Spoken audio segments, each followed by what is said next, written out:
awareness.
So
today who is answering?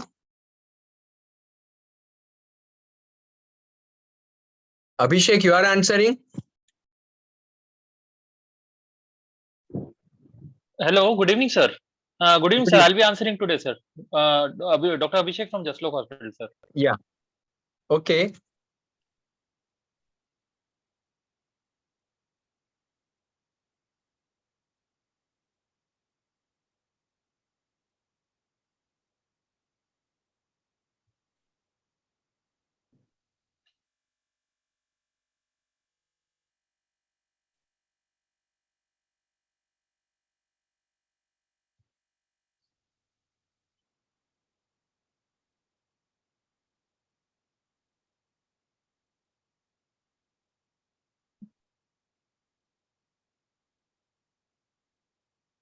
So Mahendra,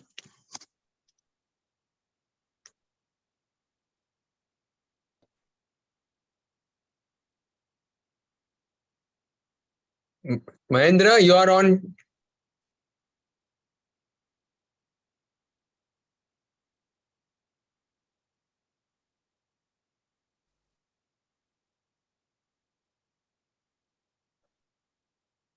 Mahendra, can you hear me? Abhishek, you can hear me? Yes, sir, I can hear you, sir. Okay. Because I just want to say that, first this case, we will just discuss chronologically, means like how the case is going to evolve, starting from the first time the patient presented until the follow-up. Okay. Okay, sir.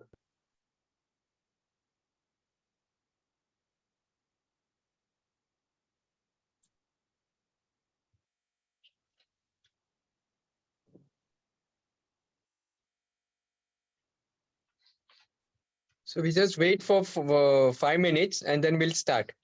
Because all the MCH students now, I think most of the places MCH exams are over. So third year students are now free. So only some DNB students are left.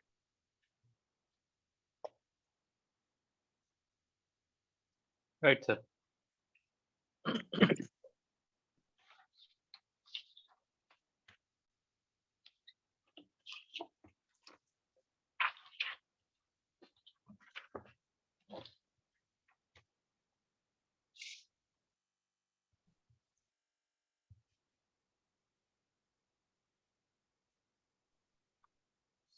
Sir, good evening. Good evening, Mahendra. I was just telling him we will start this case like how it presented, the case history and how it is evolving. So, like 2 years back or 3 years back, when patient presented to us, and from there, so you keep on asking them question till the follow-up, and then finally the patient got admitted very recently with the history. So in the chronological, will not directly come to the final admission. Okay. Okay. So you want to go as a normal sequence. Yeah, but but it we will will be go in very little bit short, fast. like Little bit yeah, fast. the Yeah. history and examination. If there is not much, Okay. Paras will just go through that, and then mainly from investigation and then follow up, and every time the admission and how to go about. So you finish that history with Priyam, then and Priyamvada has then joined, sir. yeah. Priyamvada has joined. So that is why. So Uh, both of you, and if the Ganesh is there, like all of you can uh, do it fast, and then two talks. Okay. Okay. Fine. Priyamvada, good evening. Yeah, I think he's. Evening, sir. Yeah. So you heard us that how the presentation is going to be there. Okay. So so you can ask them like an examiner. You can ask them the question, like what next, what investigations, and the purpose is that if they don't know, we have to give them the answer and teach them, because it is teaching and learning program. Dr. Amit Joshi has not joined. Yes, good evening, everyone. Yeah, Amit has joined. Sir, good evening, Amit sir. Yes. First of all, thank you so much, Amit sir and Priyamvada, for accepting Yes. for the invitation for this class. No, it's a great thing that because the students, they will learn a lot. We do have case presentation every Tuesday, but when teacher like you, if you come and teach them, that's a great thing for them. So what they read in books, they may not understand properly, but once you teach them, they will remember, and it will be very useful in theory as well as in practicals.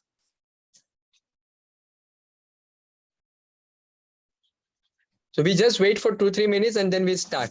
Okay.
आवाज नाही काय आवाज आवाज आता येते का आवाज?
Good evening, Dr. Gite. Good evening, sir. So I think we should start now. Yes. So Abhishek is answering today. Yes, sir. And Gite sir, what we are going to do is, like chronologically, we will start the history. Mainly the history will be very fast with the investigation, and then they can ask questions on investigations and treatment management, and as that per require, and how the history is evolving. Okay, sir. Okay, Paras, start. Dr. Bakshi is joining or joined already? Yes. Hello.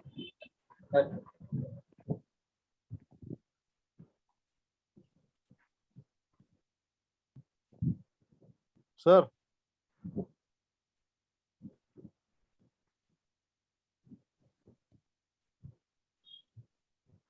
I will just telephone him. Okay. Okay. He will join. Mahendra sir, hai na? Sir, good evening. Gite sir, I am here. Good evening. Good evening. Okay. Okay. Then we will go ahead. Okay, Paras, start. So this is a case of a Muslim gentleman, 60 years of age, retired businessman, resident of Mumbai, came with complaints of blood and urine, one episode 2 days back. So patient was apparently asymptomatic 2 days back when he noticed blood and urine, sudden and onset, bright red in color, and color was same throughout, painless, and only one episode subsided by its own. There is no history of passage of any clots.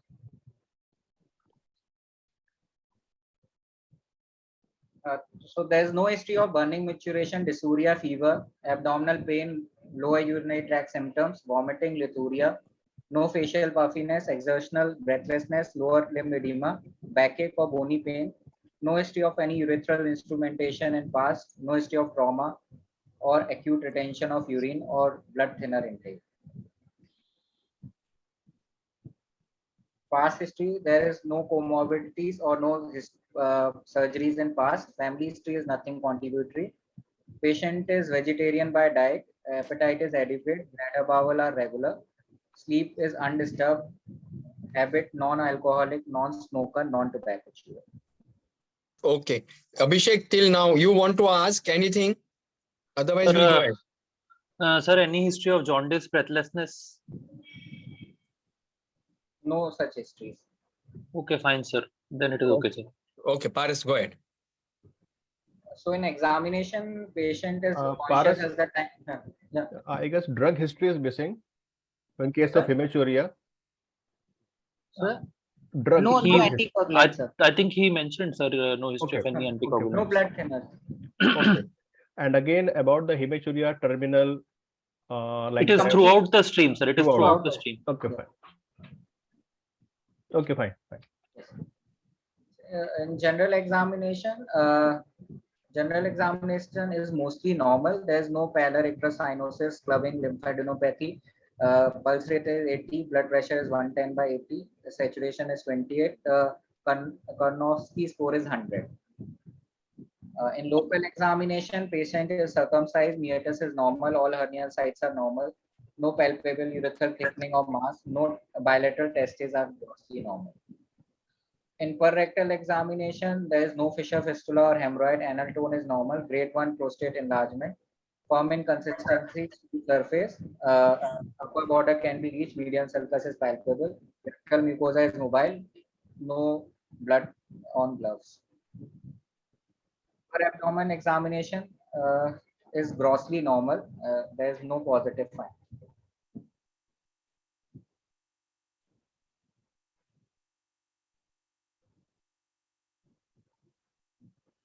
This is all about history and examination.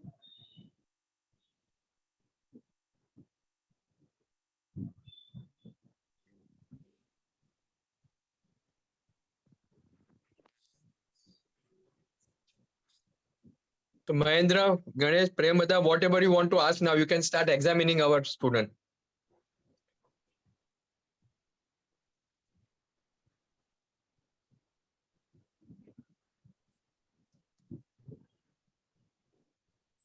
So Abhishek, you tell. Yes, sir. Okay, how will you go ahead with this Sir, history? yes, Because sir. already in last two sessions we have discussed non-muscle invasive and muscle invasive tumor, and probably this is the last session, which is in which we may discuss the metastatic shear bladder. So this Yes, sir. at all the history what they have given to you. So how Yes, will you sir. proceed?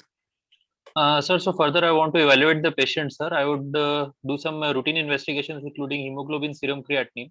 Other than that, sir, other investigations, urine investigations I'd like to do, sir. Urine routine microscopy, urine culture sensitivity, and as an extension of my clinical examination, an ultrasound of the KOB region, sir. And depending on the findings of that, I'll proceed further, sir. Okay, Paras, just show him the reports. Yes. So the hemoglobin is 12, TLC is 8,000, creatinine is 0.71, INR is 1.01. In the routine microscopy of urine, pus cell are 10 to 15 per high power field, RBC is 20 to 30. This is the ultrasound film of the patient.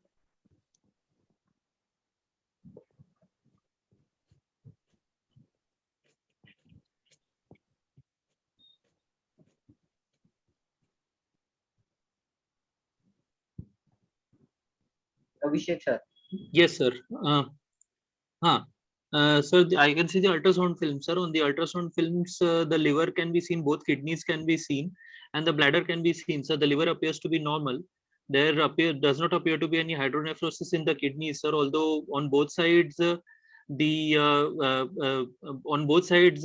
calculi are present, sir, and in the both kidneys. And other than that, sir, in the bladder, sir, there can be, sir, there is sir, a mass can be seen in the bladder, sir, occupying the left. I mean, so I'm sorry, sir. The right wall, sir, right bladder wall, and it appears to be a large mass, sir. And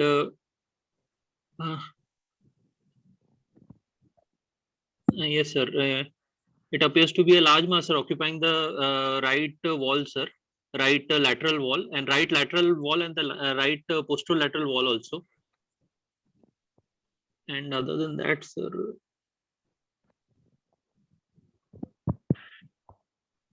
yes, sir. So on ultrasonography, the report suggests Urinary bladder is partially distended with a ill-defined hypoechoic soft tissue lesion arising from right posterior lateral wall of the urinary bladder protruding into the lumen with mild internal vascularity. It is about 4.3 into 3 centimeter. Bilateral non-obstructive calicial calculi, bilateral simple renal cyst, mild fatty liver. Abhishek, two things obviously you have missed is one, internal vascularity they have already shown in that picture. Yes, sir. I One, was not. and Yes, another thing is cyst, which is Okay. also obviously seen. right, sir. This Okay, is so the CT film of the patient. Abhishek, sir. I'm seeing it.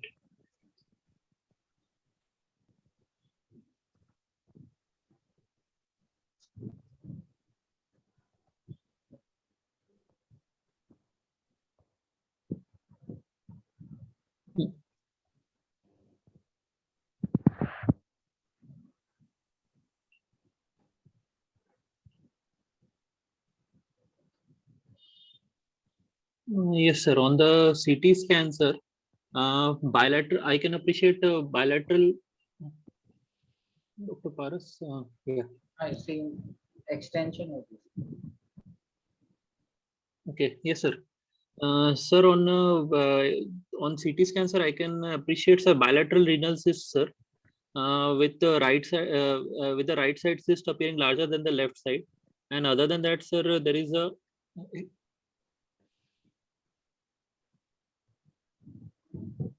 Sir, other than that, there does not appear to be any hydronephrosis. I can. Yes, sir.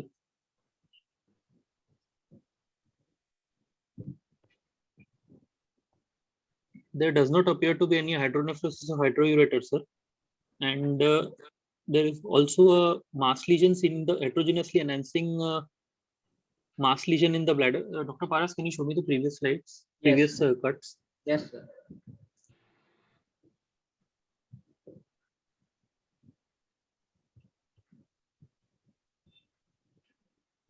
Yes, sir. Sir, I can see a heterogeneously enhancing mass lesion occupying the right lateral wall of the bladder, sir. Appears to be a sessile mass, and it is occupying the entirety of the left, right lateral and the right posterolateral wall of the bladder, possibly including the VUJ, sir.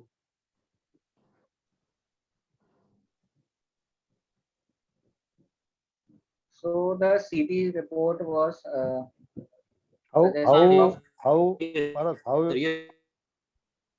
how you are decided it is involving the right UV junction?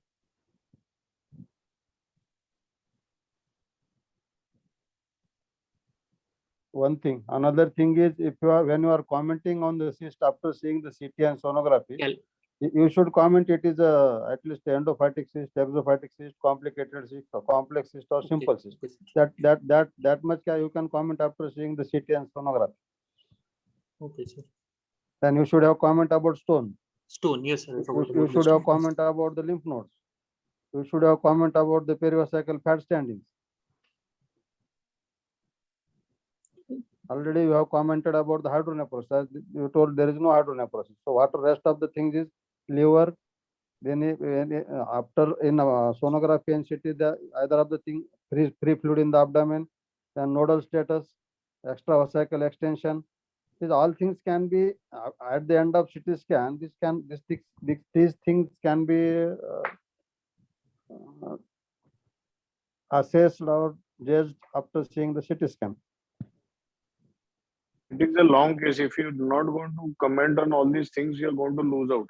That means you because know that these are it is the CA important bladder. points, and if you miss the important points, then examiner will think either you don't know or you are taking it casually.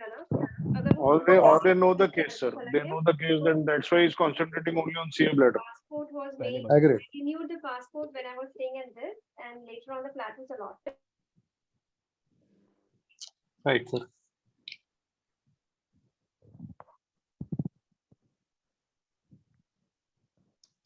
Mahendra, Ganesh, you want to comment anything? Sir, only one thing. I absolutely agree with the Gite sir and Hiren bhai. Only just to make it think easy. So whenever you get a case of cancer, remember TNM. Before describing any imaging, describing any management option, TNM should be in your mind. So when you describe CT scan, you should describe T stage, T1, T2, T3, T4, including the nodal stages, everything, metastasis, and the surrounding structures. What structure can get affected if that organ is involved? Just like in the bladder cancer, kidney will get affected. Okay, nodes, vessels, right? Yes, sir. And the pelvic wall and the rectum. The four things you have to see in T staging. So I'm just saying what Gite sir and Hiren bhai said in a something easy way. TNM. Remember this thing, describing TNM. No, Right, excellent. If they report it like that, then examiner knows that you're talking some sense. If it is grossly going outside and you say this is a T4 lesion involving bladder wall and going outside and involving rectum, for example, then examiner will be impressed. So I think Mahendra bhai has got a very important point. Keep that in mind. And whenever you're looking at the CT scan, every time I'm telling, since last 2 years, I'm telling, please comment on liver, spleen, gallbladder, pancreas, kidneys, bladder, everything. You're a urology PG and this is a long case. See now what has happened, we have got stuck at this point. This should not happen. So learn from this, let's go ahead now. Right.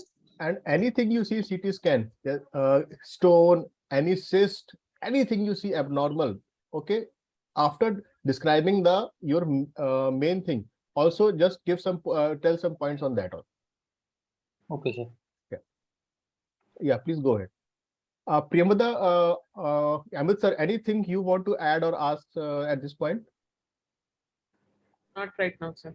Okay, fine. Go.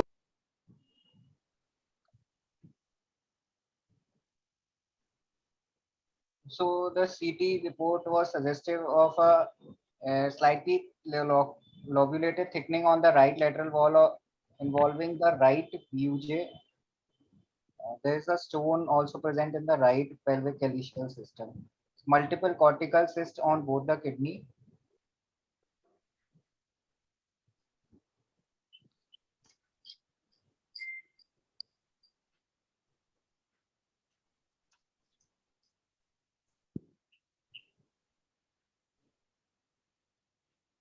Fine. So Abhishek, now next, what you want to do? Yes, sir. So now next I would explain the findings of the CT to the patient, explain the condition to the patient, and the need for a cystoscopy and TURBT with biopsy to the patient, and also explain to him the further course of management depending on the biopsy report. And yes, sir, like that I would like to proceed. To explain I would also counsel the patient regarding what happens if he doesn't go ahead with the treatment. Also, what options does he have regarding the treatment of this, and also regarding the stone management, sir, at a later stage, sir. Yeah. Mahendra, you people are regularly dealing. So can you just, because in the exam, how they should talk to the patient and examiner. Can you just give them some idea? So what about the diagnosis, Abhishek? What is it? Sir, it's a bladder mass, most likely bladder malignancy only, sir. Okay. And yes, sir. And I would explain this to the patient also, that it may most likely be a neoplastic mass. And then depending on the biopsy, what is the depth of invasion and the yes, sir, depth of invasion, I would like to further, then I would tell the patient I will proceed accordingly, sir. Okay, so what will you do for the diagnosis? Sir, cystoscopy and TURBT with biopsy, sir. Cytology? Yes, sir. Cytology in investigation, sir, I would do, sir. So you have not done in the previous workup, patient of hematuria? You Yes, forgot. sir. You forgot. Yes. Right? So any Yes, hematuria cytology is the initial workup. Okay. Yes. Yes, sir. Okay. So suppose that in this case, cytology came as a high grade UCC. Right, sir. Then you still want to do scopy and biopsy, or that is sufficient? This is sufficient for you? Yes, sir, I would still do a scopy and biopsy to find out the depth of invasion, sir. Okay, something else? And from which part you would like to take a biopsy, or why not T or BT? Abhishek, Yes, sir. anything to do with histopathology variants? Yes, sir. Any variant histology will also be ruled out by TURBT and biopsy, sir. No, TURBT and biopsy. You should be sure what do you want to do, either biopsy or TURBT. Sir, I would want to resect the maximal mass by TURBT, sir.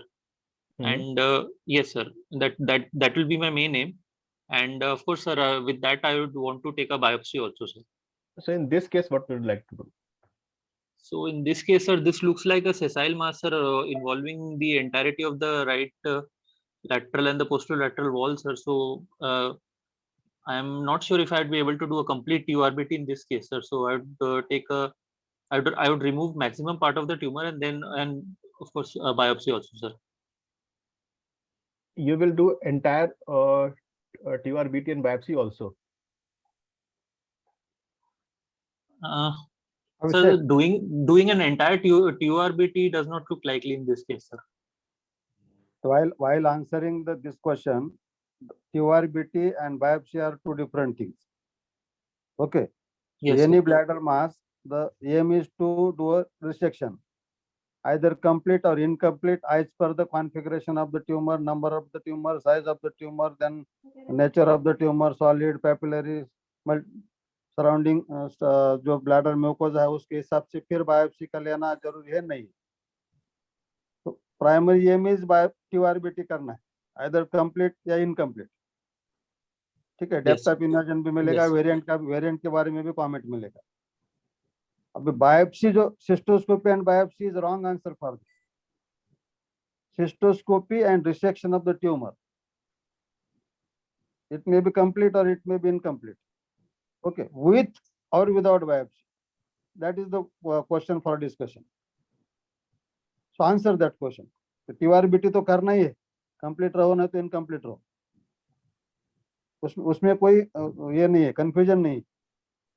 Associated multiple biopsies लेना है या नहीं लेना है?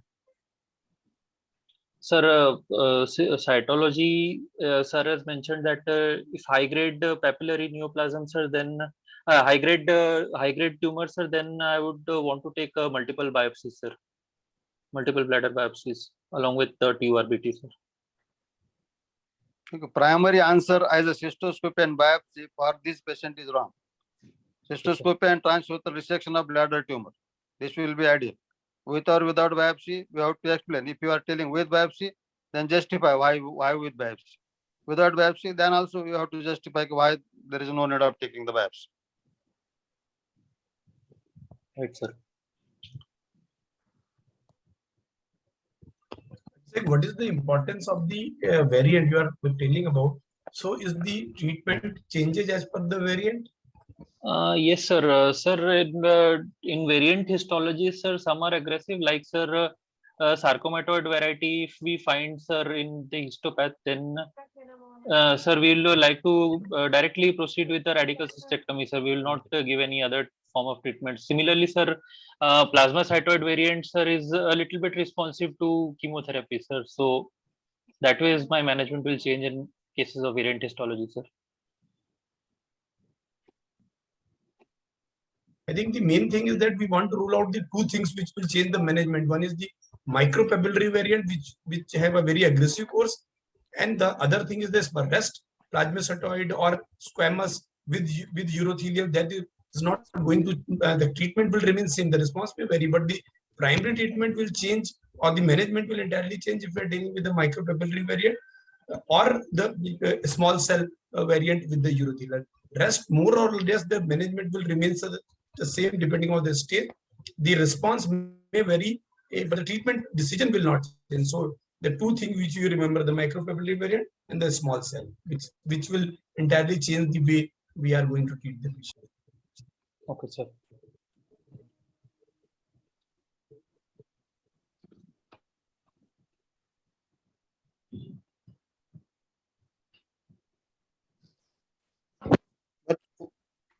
Overall requirement of initial radical cystectomy in all type of variants like micropapillary, nested, plasma, cytoid, neuroendocrine, sarcomatoid.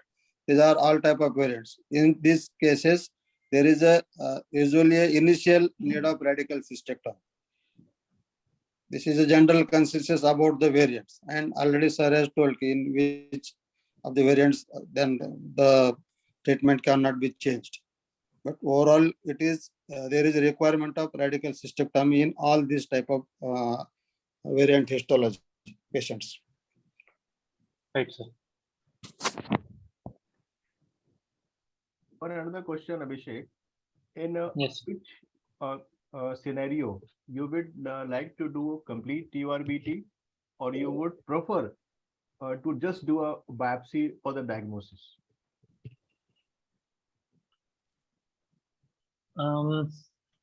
Sir, in cases where there is obvious extravesical extension, I would take the only a biopsy for confirmation and then starting at neoadjuvant therapy, sir. In that cases, I will only take biopsy. And other than that, sir, You're right. Next. sir, maximal TURBT, sir. If there is any possibility of removing the tumor in totality, sir, I would go ahead and do a maximal TURBT, sir. Means if it is a pedunculated mass or if it has a small base, so then I'd want to. There is a doubt of T1, T2 disease. Okay. Yes. Here you would like to do a complete TURBT. Yes. And only in patients who are very weak and maybe in future not fit for radical surgery, but fit for the RT. Yes. Okay, those patients also you can try to attempt complete TURBT. Okay, sir. Even there is a T3 disease, even that is T3 disease. Okay. Right, sir. Bakshi sir, you want to add something? No, Mahendra, it's okay. Okay, fine. Okay. We can discuss further. Yeah. Okay. So Abhishek, now go ahead. Now, what is your plan?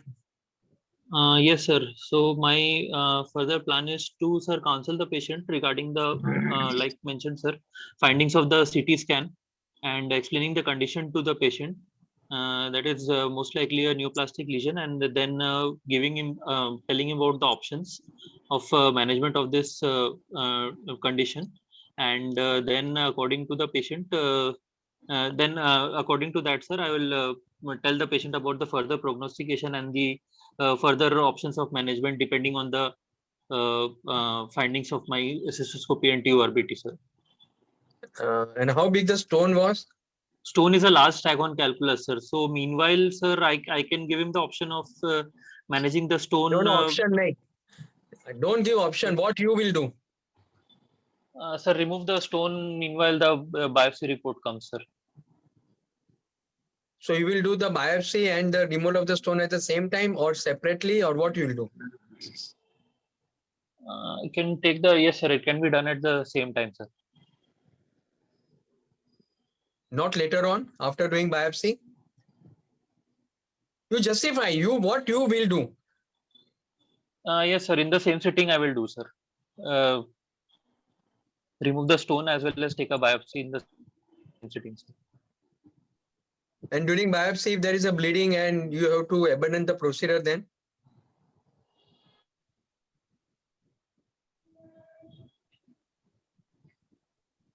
You like to do business staghorn calculus. You like to do both at the same setting or separately?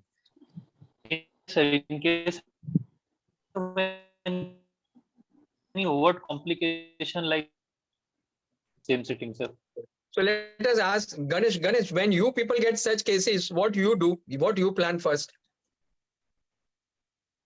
If it is a sir, initial planning is going for a radical surgery, then we do try to get the stone out within the short time. Okay. Right, sir. Sometimes we are scared about infection setting in and other things. Here there is a staghorn, Yeah. Actually, I was not saying much things because I had just reached home and I had missed the initial part. So, sorry. Okay, okay. I mean, I didn't know exactly stage iska kya hai, isliye I was not talking. Yeah, we have not yet gone for the biopsy. So anyway, Paras, just go ahead. Just say what No, we have done. sir, just one point, sir. What Gaurang Shah sir has said. So, Abhishek, what you need to answer in the exam is like if the examiner has said, what if there is a bleeding? So, the same thing you will discuss with the patient that in best interest of your both the conditions, we'll try to do the biopsy along with the stag on. But just in case there is some problem with the first procedure, then we are not going to proceed and we are going to stage it. So that is a safe answer, and you can say that okay, we'll try to manage the stone so that by the time a histopathology comes, we are done with the stone. There is no infection, drains out, and then he is ready for radical surgery in 3 weeks. You know, Right. maybe 2 weeks. Yeah. See, if this patient you are going to push for chemotherapy, anybody can.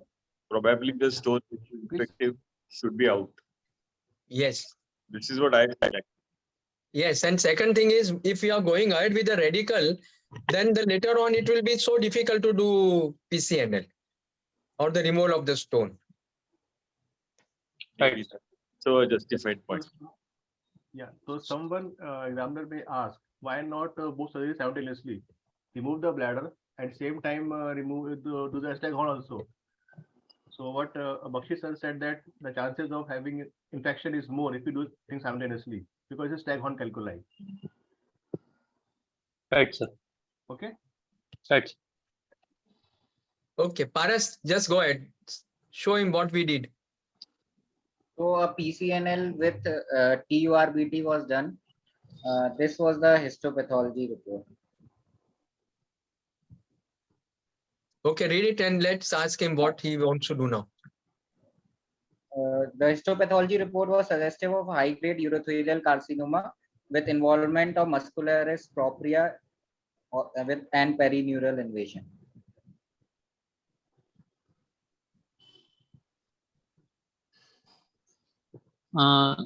Sir, is there any variant histology present, sir? I mean, it's not there on the histopathology reports. Why are you digging your grave? When it is not there, then why you want to know, act smart and ask for variant histology? It's discussed now already. Okay. And secondly, you should have asked for X-ray KUB, whether the stone clearance is complete or not. Again, don't just forget about the stone. Right, sir. See, remember, after doing, if you don't take care of the stone properly in this case, later on you will have lots of problems. Right, sir. We are making you think, Abhishek. It is Yes, sir. It's a long case. Okay, there are multiple things in it. Yes, sir. So yes, sir. An X-ray KUB to find the stone to see the stone clearance, and yes, sir. The histopathology report. Yeah. So everything is clear. Now what next? Okay, sir. So on the histopathology report, this is a muscle invasive tumor, sir, and yes, sir. So I would explain this condition to the patient and need for. Yeah, I will give him the various options for treatment, sir. Assess his fitness for surgery, and also for chemotherapy, sir. So and on depending on that, sir, I would and whatever the patient prefers, sir, on that basis, I will further proceed with the treatment, sir. So patient is asking, what do you mean chemotherapy? Sir, He doesn't know chemotherapy. anything. Yes, sir. Chemotherapy, sir. I would explain in the form of neoadjuvant chemotherapy in this case, sir. And I would explain that Why? give some amount, sir, because it gives some amount of survival benefit as compared to other modalities. So that option. Abhishek, I think you are missing one point. So have we stayed, as the Mahendra said in the, so in oncology, we have to stage the disease before proceeding further. So are you sure Absolutely. that it is a, since the muscle invasion is there, so are you sure that there are no nodes, there are no metastatic disease, or you will with just a CT KUB you will plan for NACT, or do you want to go for another investigation? You want to see some another parameter in the blood test to decide any further investigation? Or this CT QV is sufficient to make the patient? Sir, CT chest, CT abdomen, and a CT QV is a would be the investigation of choice, sir, to rule out. Yeah, so you have for to a tell like that, metastatic so, workup, sir. yes, so you have not told that it's and the other thing which we do in some that if the alkaline phosphatase is on the higher side, then probably a bone scan is there. Yes, sir. Is there any somebody has advised for PET CT? So is there any incremental value of PET CT? Because PET CT is available right and left.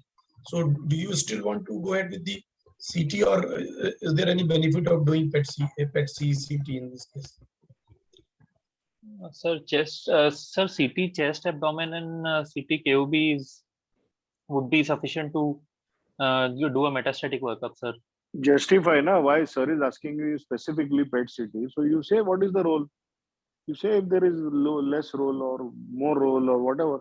That is what examiner wants to know, na? I think the sensitivity and the so say there that. is sensitivity and specificity of CT, contrast and CT would be more, sir, and there's no added benefit of PET CT in this case, sir. So say that now very specifically, Yes, sir asked you about PET you have CT. to say confidently that there is a mental benefit of doing a PET CT. CCT tab is sufficient to make the, and if there are some bone pain or alkaline phosphatase, then a bone scan, and then in that scenario PET CT may be beneficial because bone additional thing you can see in PET CT. As such, the CCT is good enough to make the decision plan in a Bladder case. Last time, Gaurang Shah sir has very clearly told you whether you will discuss the options of chemotherapy as well as surgery, because sometimes the patient who is a surgical candidate may not remain a candidate. So those things also, fitness, the role of chemotherapy, what is the benefit, all these things you have to discuss. Just jumping to surgery will not help. I think Ganesh Bhai will tell more, or Mahendra will tell more about this. Yes, Hiren Bhai, absolutely agree with you. Before jumping to surgery or doing a definite treatment, proper evaluation and investigation is must. Right, Abhishek? yes, sir. Examiner will be to confuse you. You should know what you have to do for the individual patient. Yes. Ganesh sir कुछ आपको add करना है? No, let's go ahead. Yeah. Because we have discussed these points last time. ठीक है, तो I think now come to management. What after this? So HPR is now we. Abhishek. Now hello. Yes, sir. I could not hear. Yes, sir. Okay. Right, sir. Sir, so on the base, this histopath report, I will explain to the patient, sir, and give him the various options as well as the advantages and disadvantages of the various modalities of treatment, and also do a metastatic workup, sir, which I missed earlier. And then on the basis of that, sir, and the basis of the fitness of the patient, sir, I would proceed further with the treatment, sir. And yes, sir. So what is your stage actually of the disease?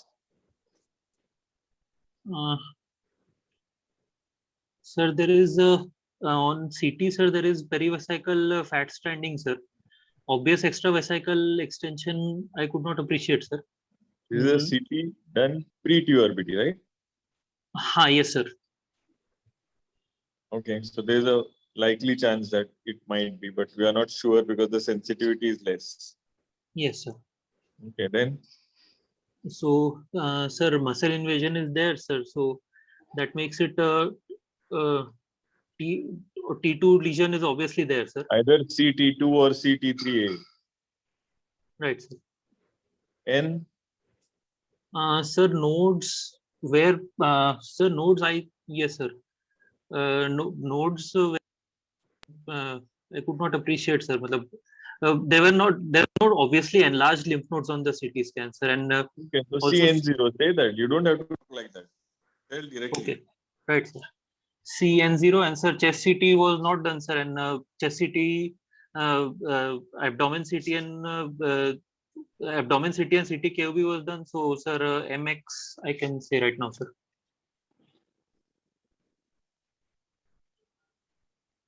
Okay, Paras, just show him.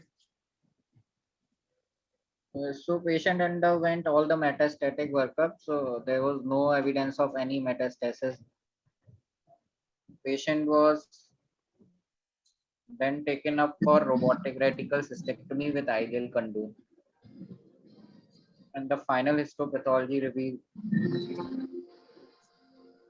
Yeah, just read it fast. Yeah. So there was a high-grade invasive urothelial carcinoma, grade 3. The tumor infiltrates full thickness of the bladder wall and muscle. Tumor involved the perivesical fat. Visceral peritoneum is not breached. Lymphatic tumor emboli are noted. Perineural invasion is seen. Posterior wall and trigone are free. Urethral cut margins and ureteric cut margins are free. Prostate is not involved. Bilateral seminal vesicle and vas deferens are free. Lymph node were 0 out of 21. No metastatic deposit was seen in the lymph node. Right, Abhishek. Yes, sir. So now, as So, Dr. Ganesh and all has asked, now what is your grading, and now how we will go about? sir, so this is a P. So can I see the histopath again? Sir, involves the perivesical fat also, sir. Rest, so sir, it is PT3, PT3, yes, sir, PT3 disease, N0 and M0 disease, sir. Okay. Ganesh?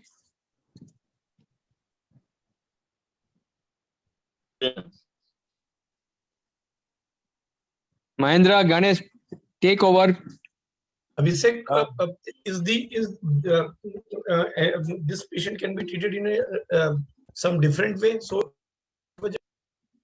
is on the at least in the initial, and maybe T3 also, because there was some perivesical fat.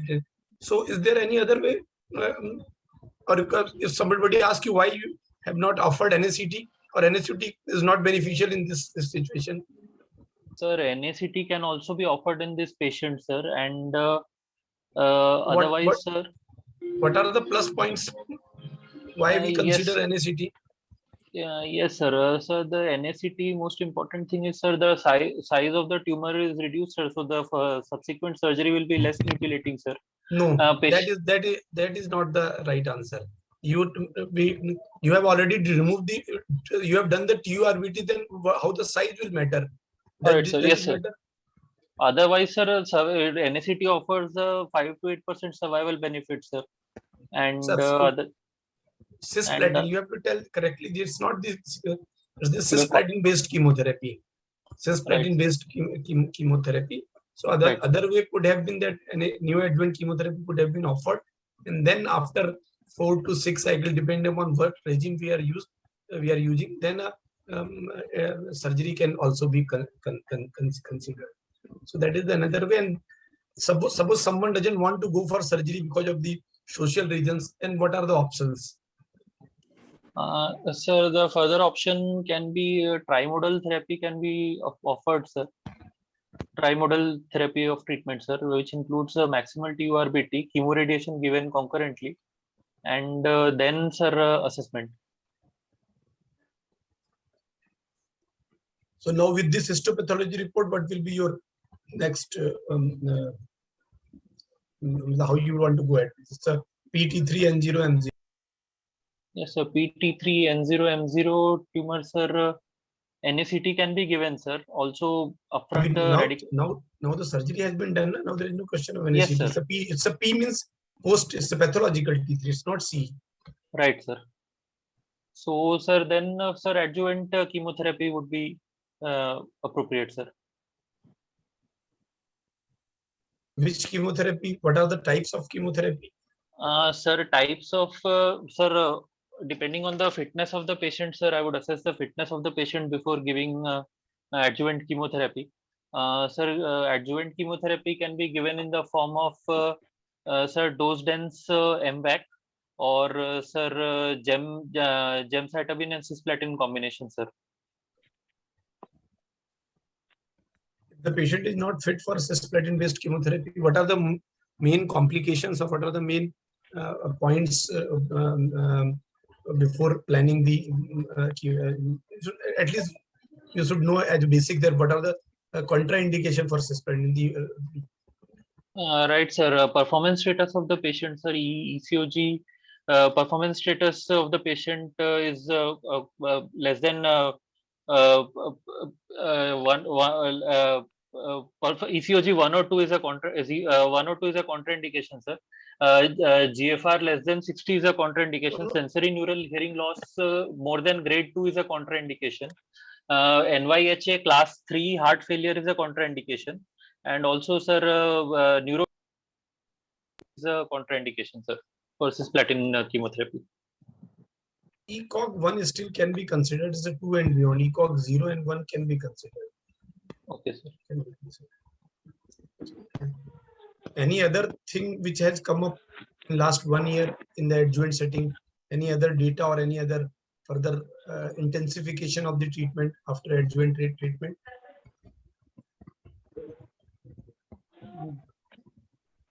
So recently, the immunotherapy, the nivolumab has also shown the benefit in terms of the disease-free survival as a adjuvant after completion of the new adjuvant or adjuvant.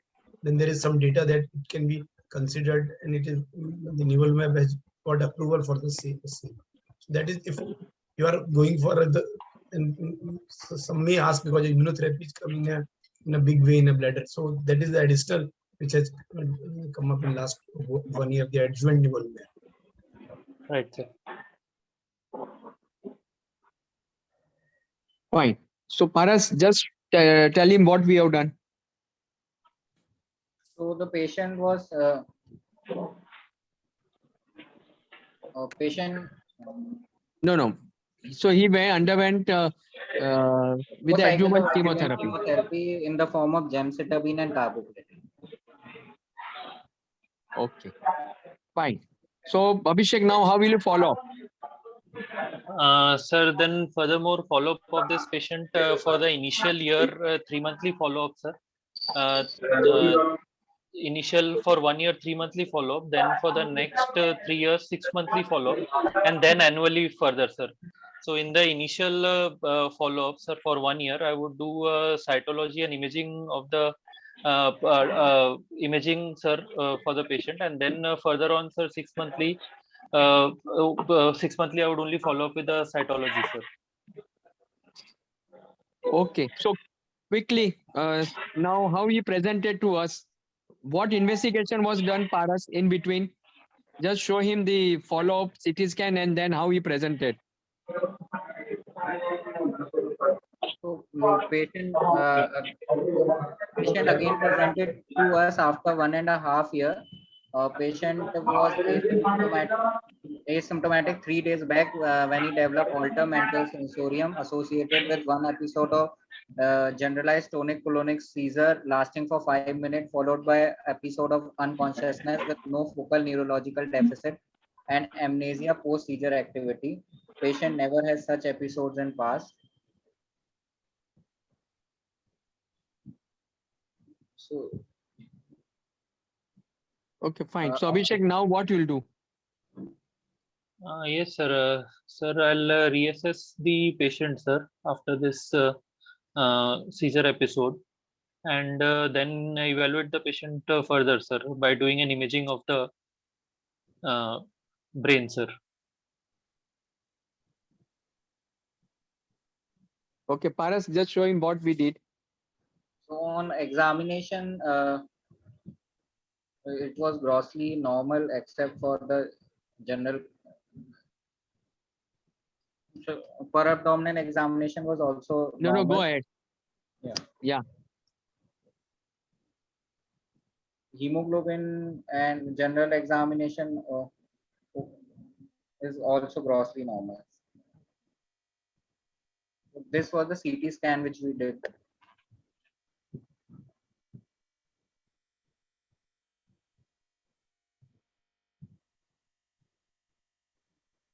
So why was CT scan done?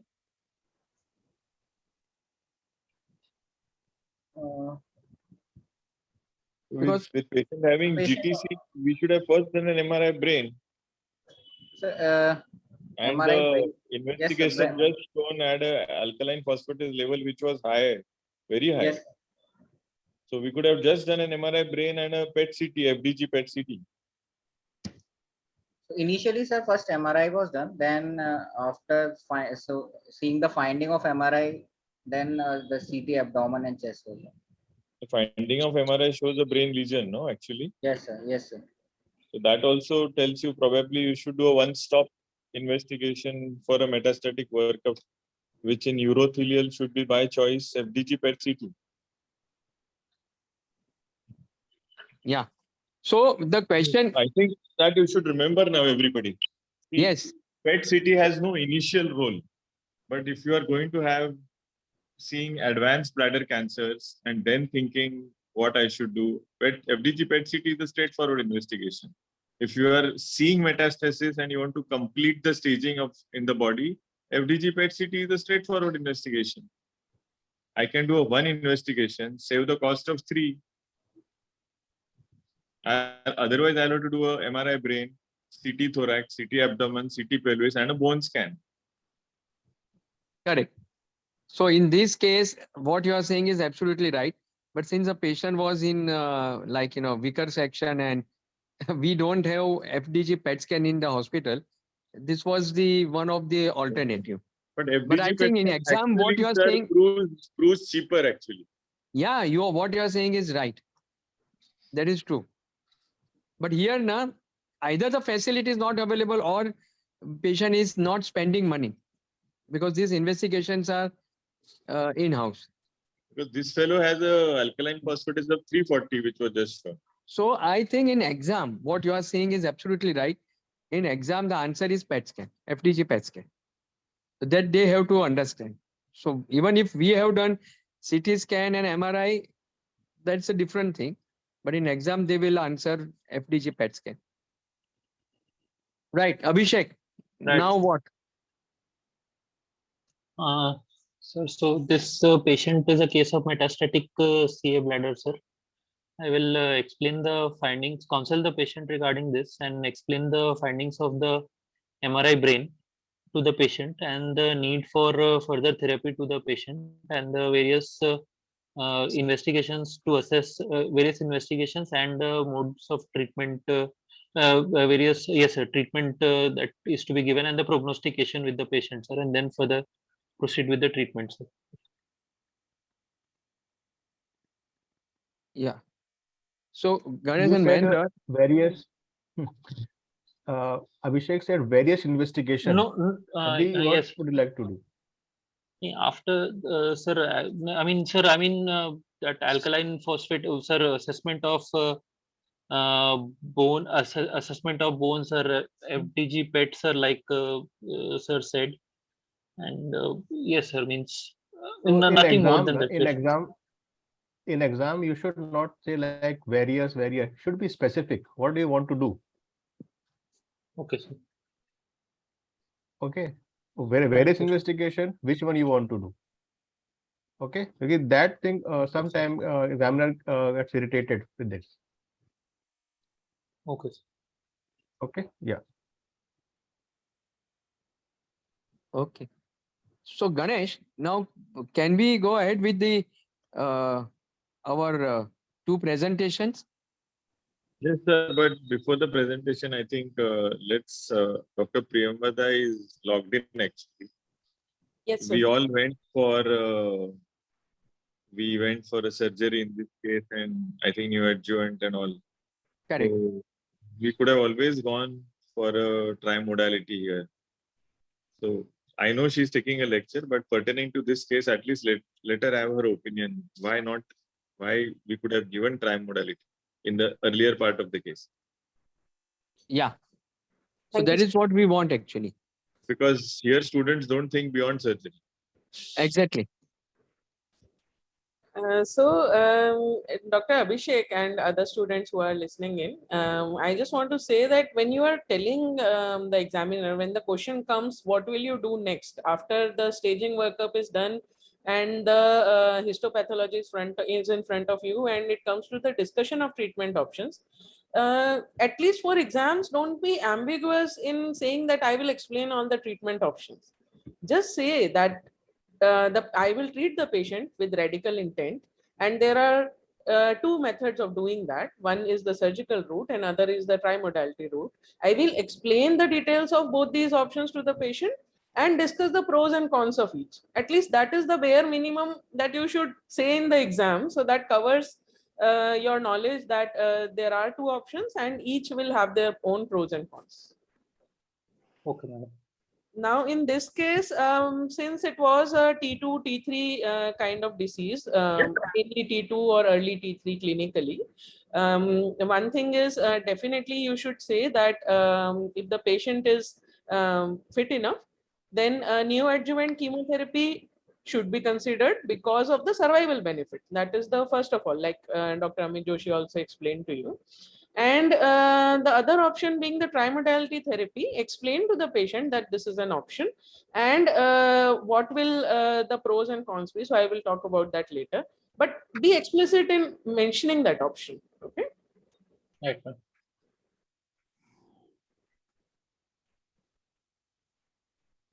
Fine.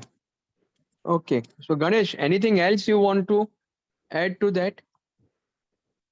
Nice, sir. Do you Let us want- go for the presentation. That is okay. I mean, Okay. If anything extra is, so Priyamvada also wants to say no. in exam what, any suggestions, or Amit Joshi, please. I mean, only thing is go with the fast and a free flow. Don't do dilly-dallying and be clear on what you are saying at least. And take a risk, take those decisions. Don't say ki this patient looks amenable to this patient looks amenable to that. Go for straightforward thing. I would do. I mean, here you can just say that surgery could be preferred because of tag-on calculus or something. Just justify your decision. Yes, yes. Right, man. So basically, they should act like a consultant and not like a student. And Because now offer they the are- options, 1, 2, 3, offer the options and justify them why you are offering them. Correct. Chalo. Yeah. But See, Abhishek, in between, I'll tell you, all the students, we are also giving you all the investigations or whatever we have done. Okay. Many a times we have seen that we may not have done as per the protocol or as per Ganesh Bakshi's protocol and whatever the Tata and other people are doing. Okay. But whatever is available. So we are not afraid. We have done whatever we can do. And we are also learning. So in the exam also, you should be very firm and say whatever you are doing in your institute. It should not be a gross. It should not be grossly wrong, but it may be little different. So you have to do it. Correct, Ganesh? Yes, sir. We'll go for the presentation. Presentation. Yeah. Just I want to add one thing. Whenever we have more than one option or treatment options, the patient preference and the patient choice also is important while taking decision. So whenever I think always don't miss that. We will discuss with the patient, and as per his preference, we will offer the treatment. Okay. Yeah. Fine. Okay, we'll go ahead with the presentation.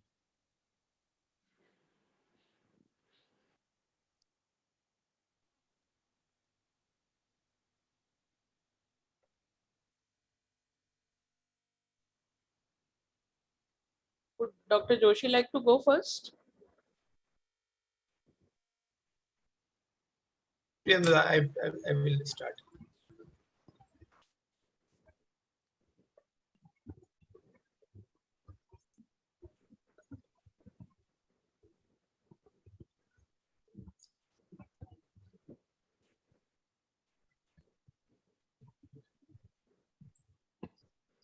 So I think the slides are visible now, I think. Yeah, we can see it very nicely. Yeah, so I think we'll just try to wrap up. fast. So just a few brief slides about the management of metastatic CA prostate. So as we discuss the path of the metastatic CA bladder, there are various options which have come up: chemotherapy, immunotherapy, platinum eligibility, the platinum ineligible second line, and the third line in the course of management, and then the various newer targeted therapies which has come up in last 2 or 3 years. So how to go ahead with this? So the only thing which I want to stress about the whatever the neoadjuvant chemotherapy which has been used in the bladder, mostly they have taken either the T2 to T4 and few N1. So N2 or N3 disease, practically they have not included in the neoadjuvant chemotherapy trials. So in the previous classification, this N2 and N3 was used to be taken as a metastatic, though still in the 8th edition of AJCC, it is still in the stage 3, but the intent of the treatment for N2 and N3 disease is still the possibility of a metastatic disease in this patient, though although it can't be detected on a standard imaging, is high. So some patient of N2 or N3 disease, these are termed as locally advanced, can be considered for this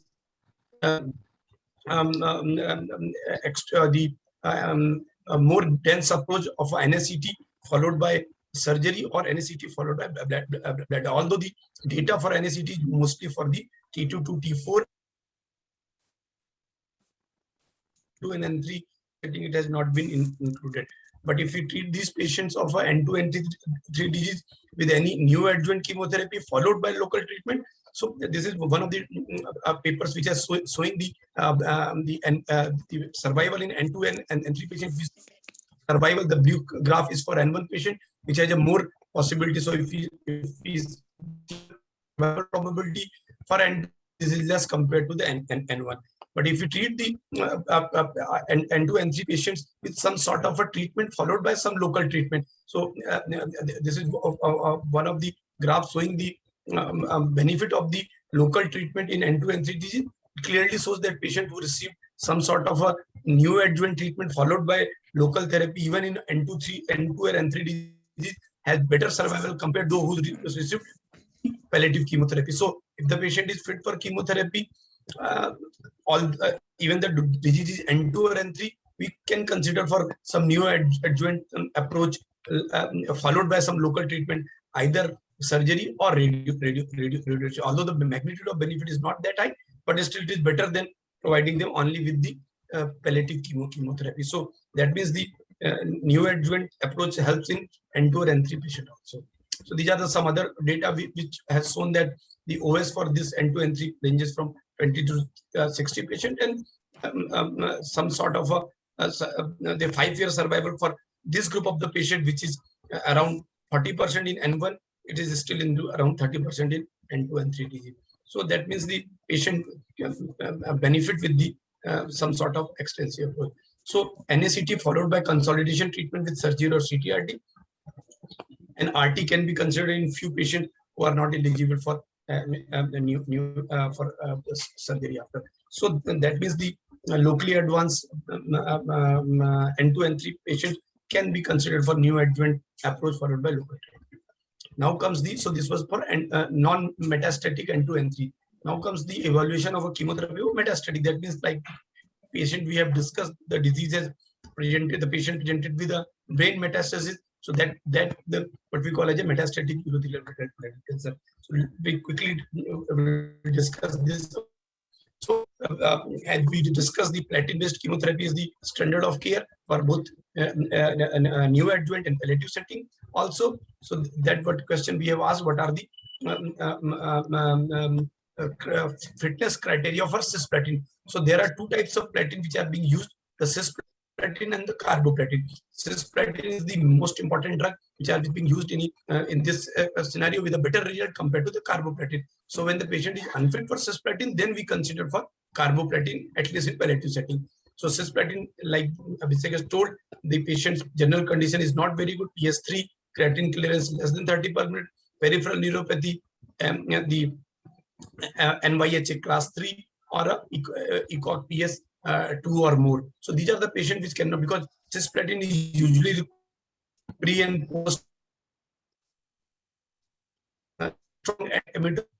So this scenario, most of the time, if any content is not used. So carboplatin can be used in patient where platelet is less than 60 per minute, and this is mostly applicable in the palliative setting. I told, as we discussed earlier, in the drug is cisplatin plus gemcitabine. If the patient is unfit for cisplatin, then it's better to take directly patient for radical cystectomy followed by adjuvant chemotherapy. So the benefit of neoadjuvant carboplatin has not been demonstrated, but in a palliative setting, the patient is not for cisplatin. Carboplatin is a substitute which requires less hydration, less renal toxicity, and all the applications are less compared to the cisplatin-based chemotherapy.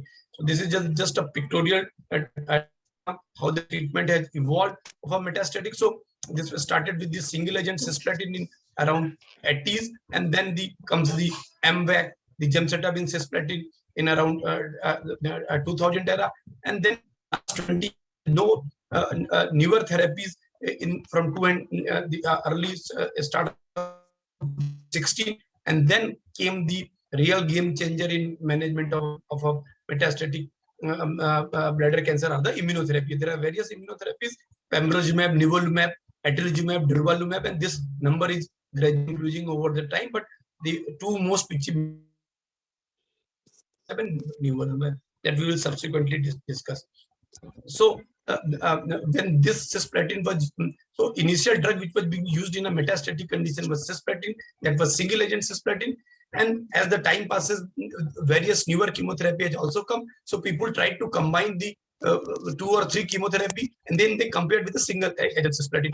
And then they did a trial where one arm of the patient received cisplatin, other received the 3-drug combination of a methotrexate, vinblastine, adriamycin, and the cisplatin, that is known as MVAC regimen. But the result of this trial showed that the patient who receive a multi-agent chemotherapy compared to the cisplatin, the survival was better. Even the overall survival was around, this is the median OS, around 12.5%. So that means the combination of a chemotherapy did better than compared to the single agent cisplatin in metastatic condition. And then with the result of this study, the MVAC become the standard of care even in at that point of time in the. So this trial was it was around 1990s, which has established the MVAC as the standard of care over cisplatin.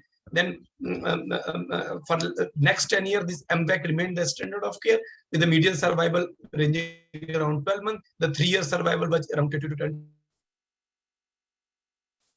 Negative point for this drug was since the combination of multi-agent, the toxicity was more, and around 5% mortality with this use of this neoadjuvant chemotherapy. So by the time this gemcitabine is around 2000, the gemcitabine was being approved in other indication. Then people tried to combine this cisplatin plus gemcitabine. So this study, phase 2 study, showed that the gemcis is alternative to the, or it can be considered in patients with a similar survival with a equivalent response rate. And then this was one of the landmark study where the gemcitabine cisplatin was, so MVAC was the standard at that point of time in a palliative setting. Then people tried to combine, compare the MVAC with gemcis in a palliative setting, but they concluded that the median OS was comparable. So a patient who received cisgem versus MVAC, the survival was same. There was no difference in the survival, but the toxicity was less in the gemcitabine cisplatin arm. So with result of this study, the gemcis become the standard of care, and MVAC pushed to the only neoadjuvant setting, and in palliative setting, the gemcis become the standard of care because of the less toxicity and similar PF, the disease control rate and similar survival. So gemcis was became standard in around 2000. So but they concluded that cisplatin gemcitabine offer better palliation compared to the MVAC in terms of less toxicity, better tolerability, with similar OS result. Then the further advancement can be MVAC. People, so this MVAC is a 4-weekly regime, and where people combine that, they decrease the duration of this 4-weekly to 2-weekly with GCSF profiling, that is a granulocytic colony stimulator factor, because the bone marrow toxicity was the most important toxicity, and but they concluded that DD-MVAC was comparable to MVAC in metastatic condition. So in a fitter patient, this is one of the options, but we commonly do not use the MVAC or DD-MVAC in palliative setting. So in few patients who are very fit, the DD-MVAC can be considered. Otherwise, the gemcitabine or carboplatin gemcitabine is.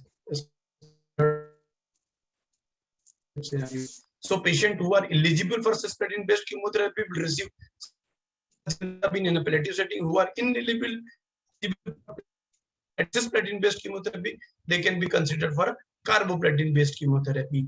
So this we will discuss. So cisplatin unfit will receive carboplatin. The patient is unfit for even carboplatin also. Then there are other options like the immunotherapy, which we'll discuss subsequently.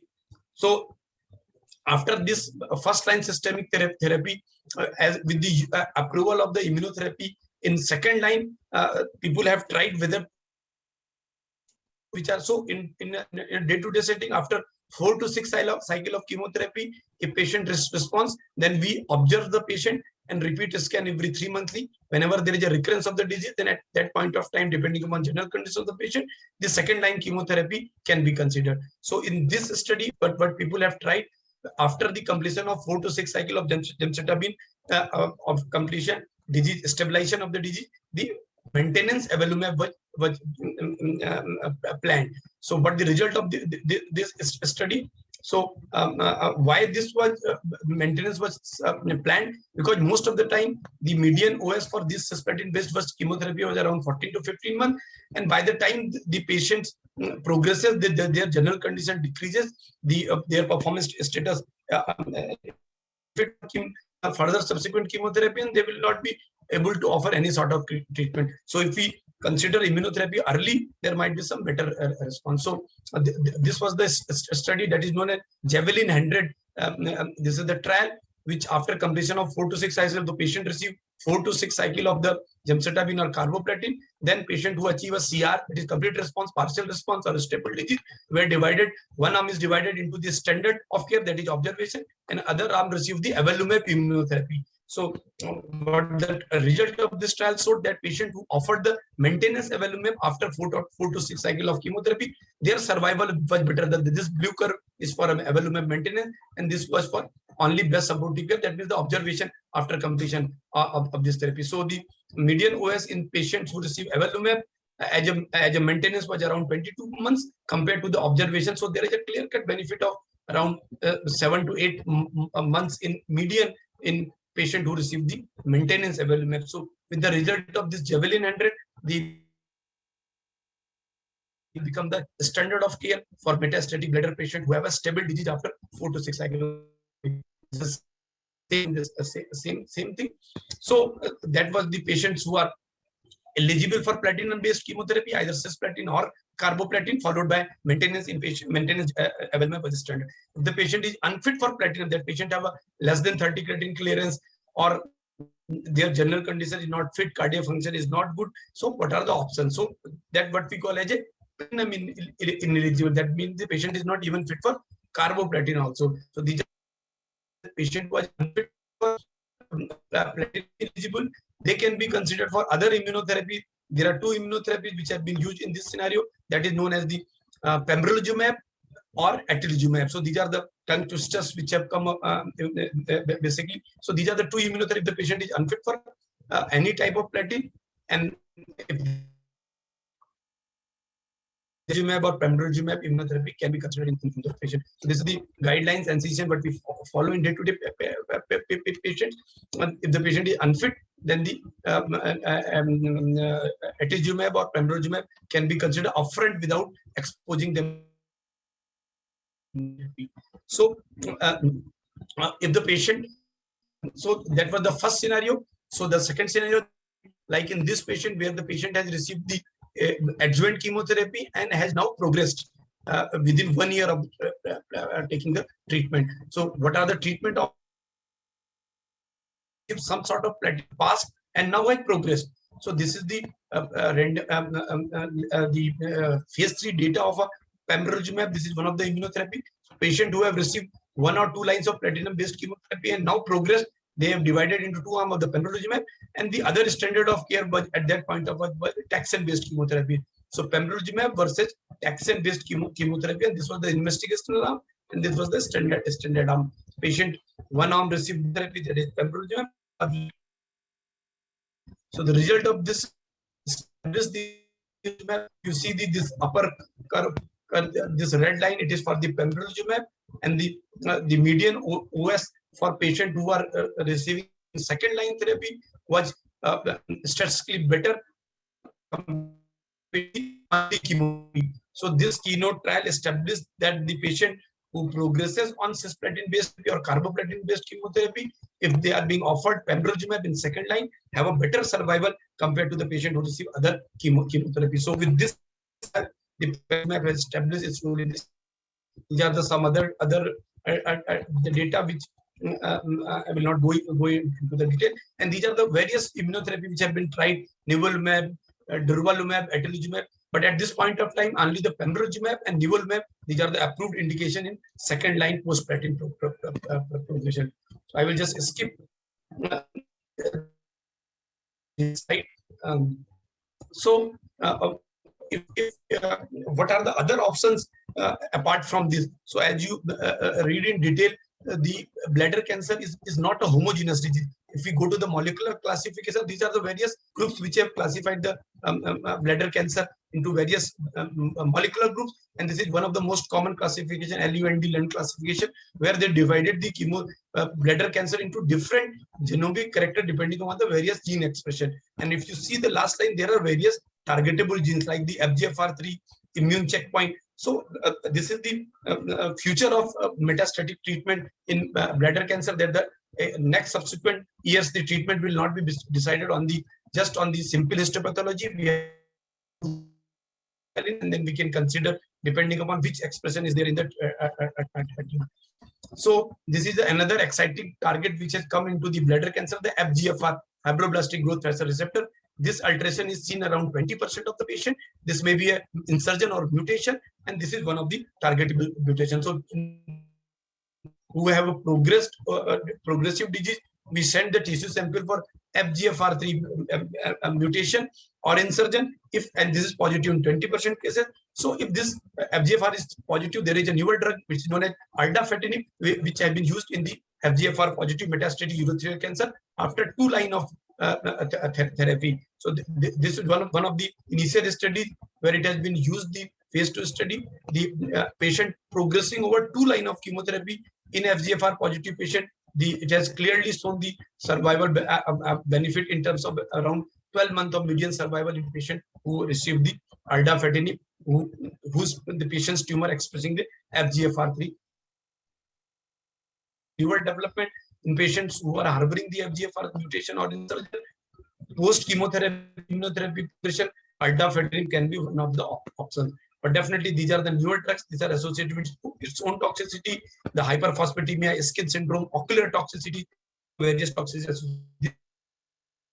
which very recently come into the management of bladder cancer, that is known as antibody drug conjugate. This is a Nectin-4 antibody combined with a payload of a cytotoxic agent that is known as MME. So this is N40 vedotin. It targets the Nectin-4. Nectin-4 is the substance or it's a receptor which is present in the bladder cells. So this N40 vedotin with Nectin-4 targeting this binds with the normal receptor present in there, and then this drug internalizes and kills the tumor cell. So N40 vedotin, it's a target antibody drug conjugate which being used in a setting of a bladder cancer when disease progresses. This has very recently come up.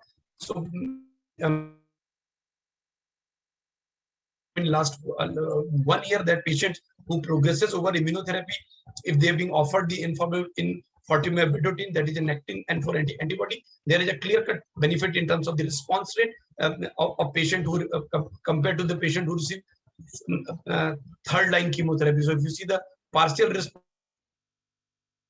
the patient who received the N40 vedotin compared to patient. Similarly, the survival benefit, this blue line, it has also improved the survival in patients compared to the chemotherapy. also one of the standard of care. But as I told you, all newer drugs are associated with its own toxicity. So neuropathy and hyperglycemia are the most common. I will just say just one thing.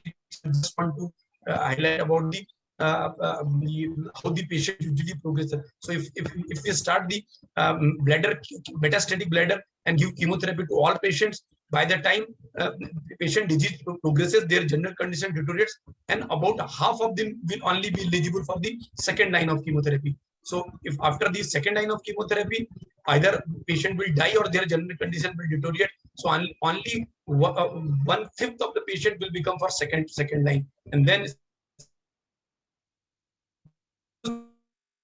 early more number of patients will receive the treatment. So as patient general condition deteriorates, the chances of getting the subsequent line of chemotherapy decreases. So I think we'll just conclude.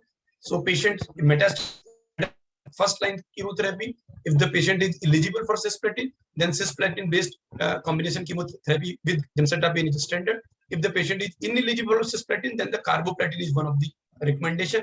If the patient is not fit for carboplatin, then the immunotherapy pembrolizumab, atezolizumab can be considered. So there are 5 drugs which have been initially approved, but currently pembrolizumab and then nivolumab in the second line.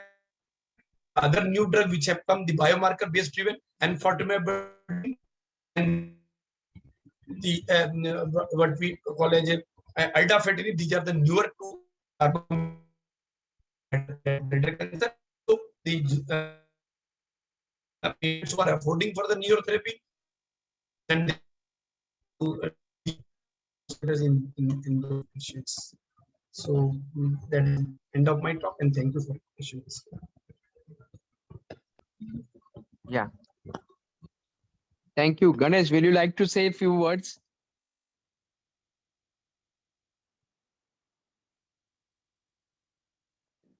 Dr. Amit Joshi, it was an excellent presentation. And, the advantage is that it is very difficult to, remember the whole thing. But we are on YouTube. So our students, even before exam, they keep on listening to these talks. And it helps them in theory as well as in practical. So we are really very thankful to you, because for me to understand the whole thing, it will take many days. Instead of that, in this 15-20 minutes, you have summarized the whole thing. So thank you very much. Yeah. Thank you, sir. Thank you. Yeah. Now, Priyamvada, will you like to present? Yes. Okay.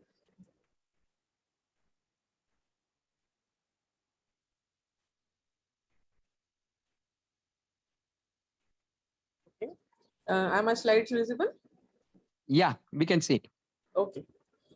So briefly, we will discuss about bladder preservation in non-metastatic muscle invasive bladder cancer. So just pulling back a little. Radical radiotherapy in MIBCs has traditionally been an alternative to radical cystectomy, and it was initially reserved for patients who were unfit or unwilling for surgery. And over the years, it has evolved into the modern TMT, or the trimodality therapy, which consists of basically 3 arms. One is the maximal TURBT, second is the radiotherapy, and third is a radiosensitizer agent. So I will briefly touch upon whether the outcomes are comparable to radical cystectomy.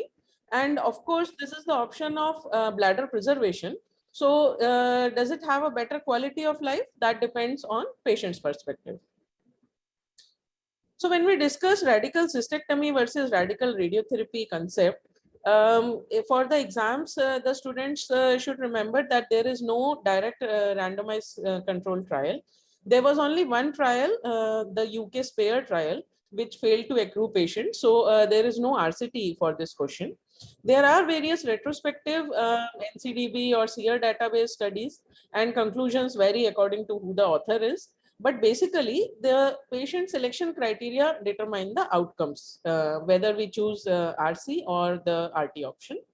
And for some of the students who may be active on social media, this was the slide, very provocative, presented in the ASCO GU 2022, where the TMT was actually shown to be doing slightly better than the RC patients. But again, the key point remains that it is the patient selection which determines the outcome for both of these modalities. So we can debate about that endlessly. But what do the guidelines say? The guidelines say that it is not one versus the another. It is two options, radical cystectomy or radical radiotherapy. And the NCCN and the NICE guidelines recommend that both the options should be discussed with the patient. So in an ideal world, the patient should get an opinion from the urologist and a clinical or a radiation oncologist who can discuss the potential outcomes and the adverse effects of each approach. So this is from the NCCN evidence blocks, where both the options have been included as the primary treatment options. So in the early days of bladder preservation, this was basically the approach used in the North American patients, where initially neoadjuvant radiotherapy was tried with or without chemotherapy. And then there was an interim assessment between the radiation and chemotherapy course. And this was used to assess whether the patients should be taken up for early cystectomy, or whether the response was good and they could be taken up to complete the remaining radiation. Now, this approach generally was yielding a 3-year overall survival of around 60%, a 5-year overall survival of around 50%. And this was a more cautious approach because this preserved the option of radical cystectomy for patients who were not responding well to radiation and chemotherapy. However, the problem with this approach was that there was insufficient time for the response to develop. So when we were assessing the response here in the interim, there was the patients could be late responders, but they would still go on to have surgery. Now, these are the two landmark radiotherapy trials for bladder preservation. One is the BC 2001 trial, which compared 5-FU mitomycin and radiation versus radiation alone. And the other was the Beacon trial, which used carbogen nicotinamide as the radiosensitizer with radiotherapy. So in the BC 2001 trial, the 5-year bladder cancer specific survival was 58%. And recently, the 10-year bladder cancer specific survival was also reported, which was 50% with the chemoradiation approach. And in the Beacon trial, the 3-year overall survival of 59% was reported.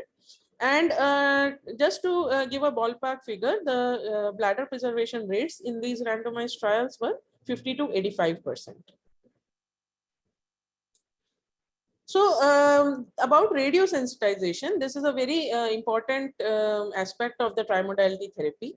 The radiosensitizer is to increase the efficacy of radiotherapy when it is given concurrently. And there are 4 major options in this space. First is the cisplatin, which is the most used and the longest experiences with this drug.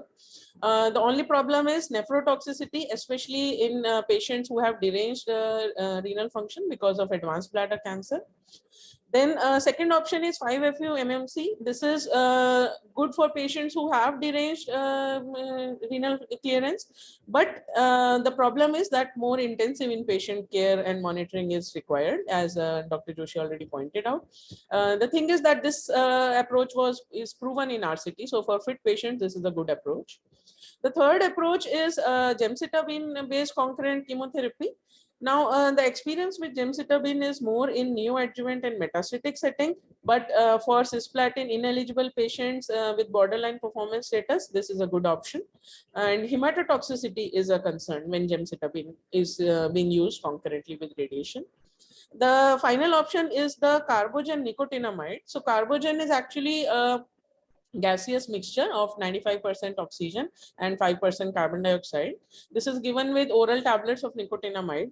This radiosensitizer is also proven in the randomized control trial, but the setup and availability of carbogen is an issue. And as far as I know, no one in India is using it in practice. So how do we actually go about doing bladder preservation in our clinical practice? As I said before, patient selection is the absolute key if the outcomes have to be successful. So the absolute contraindication for TMT is poor bladder function, that is a bladder which is not worth preserving. If the patient is already having incontinence and bladder cystitis issues, then the TMT may not be a good option in for that patient. And if for any reason the patient is either not willing for regular follow-up or non-compliant, or the follow-up is difficult because of previous strictures or something, then again that patient is not the good candidate for TMT. Some relative contraindications. So these were initially thought to be absolute contraindications, but with advances in techniques for TMT, we are still able to offer bladder preservation in some of these patients. So patients with extensive multifocal disease, extensive CIS, or severe hydrourethronephrosis don't do well with TMT, and the surgery would be preferred option for these patients. Of course, like any radical options, the outcomes will be better with TMT if the patients are younger and fitter, if they don't have CIS, if the disease is unifocal, if there is no HUN, and also if a complete TURBT was achieved. So there was some discussion about this during the case. And if the patient is going to be taken up for TMT, then the completion of TURBT is also a factor in achieving good outcomes. And now that neoadjuvant chemotherapy is coming up in clinical practice, if the patients are keen on bladder preservation after having a good response to NACT, such patients are also eligible for TMT. So in clinics, how do we counsel our patients? We tell them about both the options, as Dr. Abhishek said, and the patient should be motivated to preserve the bladder, which means that they will have to be compliant to follow-up cystoscopies. This is non-negotiable in clinical practice. And then we discuss the estimated success of bladder preservation for that particular patient, depending on the previous disease factors, as I said, whether there is CIS, whether it is unifocal or multifocal, how is the general performance status, the renal function, eligibility for systemic chemotherapy, and the clinical stage as determined by the imaging. And we also have to counsel the patient that if the bladder preservation option fails, if they have a disease recurrence, then they will have to go for radical cystectomy. So once the patient has understood all of these points and they are willing to go ahead with bladder preservation, then we do something called as radiotherapy planning. So this is a planning CT scanner in our department, which on which the patients are taken up on the couch with an empty bladder. They're taken up after the voiding of urine, and a CT scan is taken for radiation planning purpose. Also, the patients are evaluated by a medical oncologist for fitness for concurrent chemotherapy. Now, when we do a radiation planning CT scan, we outline various structures as seen on the CT. So the orange one is the bladder here, and the yellow one is the rectum. We also draw the femoral heads and the bowel, the peritoneal space. What we do for radiation is give a margin to this bladder all around and prescribe dose to this entire area, because the bladder is mobile and there is a possibility that it may shift a little during daily treatments. Now, the radiotherapy is delivered daily from Monday to Friday over 5 to 6 weeks. So the most commonly used schedule is 64 gray in 34 fractions. Sorry, this should be 32 fractions, or 55 gray in 20 fractions. And ideally, a conformal technique, preferably IMRT, is used to spare the bowel. So what I mean by conformal technique or IMRT is that the radiation dose is basically restricted to the area, to the bladder and the margin around it. Very less dose goes to the bowel or the rectum or the other normal tissues. And the concurrent chemotherapy will be given weekly along with the radiation. So here is the radiation machine and the patient on the couch. And this way the patient is positioned daily on the couch for 5 to 6 weeks. Now, when we do radiation to the bladder, one of the major problems we face is that bladder is a mobile organ, And what we had planned on the initial CT scan may not be reproduced daily when we do the daily treatments. So when the patient is taken up for daily radiations, a small CT scan is done on the radiation machine, which tells us where and how is the daily anatomy. So sometimes we see that the bladder is a little more full than we expected, and it is going out of the area in which the radiation dose would be delivered. So in this sort of a situation, the radiation is not delivered. So what we have done to improve the quality of delivery of radiation is the plan of the day technique. So in this, what we do is we outline the bladder, and then we concentrically give various margins to this bladder, like 0.5 centimeter, then 1 centimeter, then 1.5 centimeter. So what we get is a sort of concentric structures like this in all the 3 dimensions. And then we create a plan for each of these margins. So what happens is when the patient is taken up for radiation on a particular day, we see which of these margins the bladder is fitting in, and then we deliver that plan accordingly so that we don't miss any part of the bladder, and uniformly high dose is delivered to the entire bladder. Now, this is what we mean by daily image guided radiotherapy. So ideally, when we are targeting bladder with a conformal approach, we have to be absolutely sure that we are not missing any part of the bladder during the treatment delivery. So this is how we have created 3 different plans for this patient. And when he is taken up for treatment, the machine will do a CT scan on that day, and the radiation oncologist will choose which of these margins the bladder is going to fit in, and accordingly that plan is delivered for that day. Now with this technique, we have reported our patient outcomes from Tata Memorial in 108 patients. All have been treated with this plan of the day technique, and we have observed a 3-year bladder preservation rate of 91% and a disease-free bladder rate at 3 years of 77%. A 3-year local control of 74% and an overall survival of 68% was observed for these patients. So one thing I want to highlight is that the patterns of disease recurrence for these patients after receiving standard of care TMT was majority of them were having local recurrences. However, many of these recurrences were non-invasive in nature. So about half and half were non-invasive and invasive recurrences. And rest of the remaining patients progressed distally, for whom palliative chemotherapy or supportive care was advised. And second thing was about the acute and late toxicities of this treatment.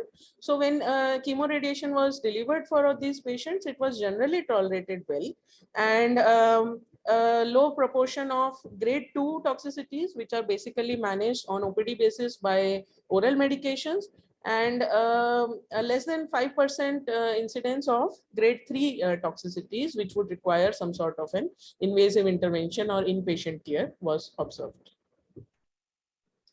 Now, how are these patients followed up? This is again a critical step for success of bladder preservation. And the patients undergo a surveillance cystoscopy 3 monthly for the first 2 years, 6 monthly for the next 2 to 3 years, and annually thereafter. And also an annual contrast enhanced CT scan of abdomen, pelvis, with or without thorax, depending on the initial stage of the disease, is done, not to miss out on any recurrences outside the bladder. Now, if the recurrence is local and non-invasive, then it is initially managed by TURBT and continuation of follow-up at our center. However, if the recurrence is invasive, so initially TURBT is done, and if the TURBT shows that the recurrence is actually invasive, then the patient undergoes radical cystectomy. So now for more locally advanced stages, that is stage 3, that is T3, T4 or N1 patients, also the NCCN guidelines recommend bladder preservation as one of the options, provided the patient is fit enough. And there has been some reported data for node positive MIBC patients. So this was retrospective data from United Kingdom, 100 patients, and they were treated with various approaches of surgery, radiation, chemo or a combination thereof, or palliative care alone. And I think Dr. Joshi also mentioned in his presentation quite similar data about chemotherapy and local treatment for this N+ patients. And the UK data reported a median overall survival of around 1 year. And they confirmed that there was survival benefit with a radical approach. So the overall survival was higher in patients who received radiotherapy or surgery as a local treatment versus those who did not receive any local treatment. However, just remember that the patients who will undergo radiation or surgery for node positive will generally be a fitter cohort than the patient who are not eligible for any local treatment. And the outcomes were similar in patients treated with surgery or radiation. Both had a median overall survival of around 1.5 years. So just to wrap up and summarize, when we are talking about TMT, we have to be very clear that it is a tri-modality treatment. So TURBT, radiation and radiosensitizer, all three together will constitute the standard of care TMT. So the patient undergoes a TURBT first, and then we discuss the treatment options. If they are fit for neoadjuvant chemotherapy, that should be considered with cisplatin, gemcitabine, or dose-dense MVAC. And then if the patient is being taken up for TMT approach, then they will undergo standard of care full dose radiotherapy, which means 20 sittings or 32 sittings with a radiosensitizing agent. Now, if there's anything less overall in the treatment, then the outcomes would not be as optimal. So the radiosensitizer would be chosen based on the patient's renal function and performance status, and the clinical setup and practice. The patient selection criteria I have already discussed before, and the follow-up also I have just detailed. So this in a nutshell is the entire TMT. And anything less than that because of any patient or tumor or treatment factors would compromise outcomes generally. Thank you. Thank you, Priyamvada. It was a very nice presentation. And to be very frank, at least I was not aware of all these facts that, so much of research work you have done in this. We hardly come across, couple of patients in our private practice. So you have really enlightened us. And not only that, our students, they are so much benefited. And again, as I'm telling you, this goes on YouTube. So they keep on watching these videos again and again, and it will really help them. So thank you very much for the presentation. So Ganesh, will you like to say something?